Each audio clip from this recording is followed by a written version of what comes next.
Hello. അപ്പോൾ നാളെ ഹോളിയാണ് കേട്ടോ. അപ്പോൾ തലേദിവസം നമ്മൾ ഹോളിക്കുള്ള ഷോപ്പിങ്ങിന് വേണ്ടി വന്നിരിക്കുന്നതാണ്. ഇവിടെ അടുത്ത് ഹോളിക്കുള്ള സാധനങ്ങളൊക്കെ ഇടാനായിട്ടുള്ള സ്റ്റോൾ ഇട്ടിട്ടുണ്ട്.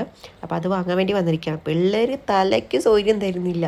അവർക്ക് ഹോളി എന്നൊക്കെ പറഞ്ഞു കഴിഞ്ഞാൽ എന്താ പറയാമെന്ന് എനിക്കറിയില്ല. അത്ര അടിപൊളിയായിട്ട് ആഘോഷിക്കുന്ന ഒന്നാട്ടോ ഹോളി.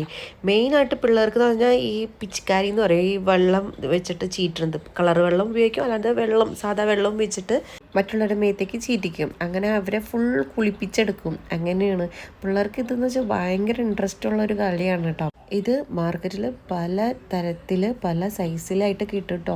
അപ്പോൾ എല്ലാ പിള്ളേരുടെ കയ്യിലും ചെറുത് തൊട്ട് വലുത് വരെയുള്ള എല്ലാ പിള്ളേരുടെ കയ്യിലും ഈ സംഭവം കാണും. അപ്പം മെയിനായിട്ട് തോക്കുകൾ, അങ്ങനത്തെ വെള്ളം നിറച്ച് ചീറ്റുന്ന തോക്കുകളുണ്ട്. താങ്കൂസിന് വേണ്ടി വാങ്ങിച്ചതാണ് കേട്ടോ. അപ്പോൾ അത് ട്രയൽ ചെയ്ത് നോക്കുന്നതാണ്. അത് കിട്ടിയപ്പോൾ പിന്നെ പുള്ളിക്കാരി താഴെ വെച്ചിട്ടില്ല. ആളുടെ ഒരു ബാഗിൽ വെള്ളം നിറച്ചിട്ട് ചീറ്റുന്ന ഒരു തോക്കാണ് വാങ്ങിയത്. പിന്നെ ഒരുപാട് ഐറ്റംസ് ഉണ്ട് കേട്ടോ. പിന്നെ ബലൂണുകളുണ്ട്, ചെറിയ ബലൂണുകളിൽ വെള്ളം നിറച്ചിട്ട് മേത്തെറിഞ്ഞ് പൊട്ടിക്കുന്നത്. പിന്നെ കളറുകൾ, പലതരം കളറുകൾ, മഷികൾ, സ്പ്രേകൾ, അങ്ങനെ എന്താ പറയുക, കുറേ ഉണ്ട്. പിന്നെ കുറേ മുഖംമൂടി ഉണ്ടായിരുന്നു കേട്ടോ. അപ്പോൾ അങ്കൂസിന് സ്പൈഡർമാൻ ഭയങ്കര ഇഷ്ടമാണ്. അപ്പോൾ സ്പൈഡർമാൻ്റെയും ടൈഗറിൻ്റെയും മാസ്കുകൾ ഉപയോഗിച്ചിട്ട് അവൾ ഓരോ ആക്ഷൻസ് കാണിച്ചുകൊണ്ടിരിക്കുകയാണ്. അങ്ങനെ ഞങ്ങളുടെ ഷോപ്പിംഗൊക്കെ കഴിഞ്ഞ് ഞങ്ങൾ അവിടെ അടുത്തുള്ള സ്റ്റോളിൽ നിന്ന് പാനിപ്പൂരി കഴിച്ചു കേട്ടോ. അടിപൊളി പാനിപ്പൂരി ആയിരുന്നു. കാരണം വിശന്നിട്ട് കൊണ്ടല്ലേ കത്തി മറിയായിരുന്നു.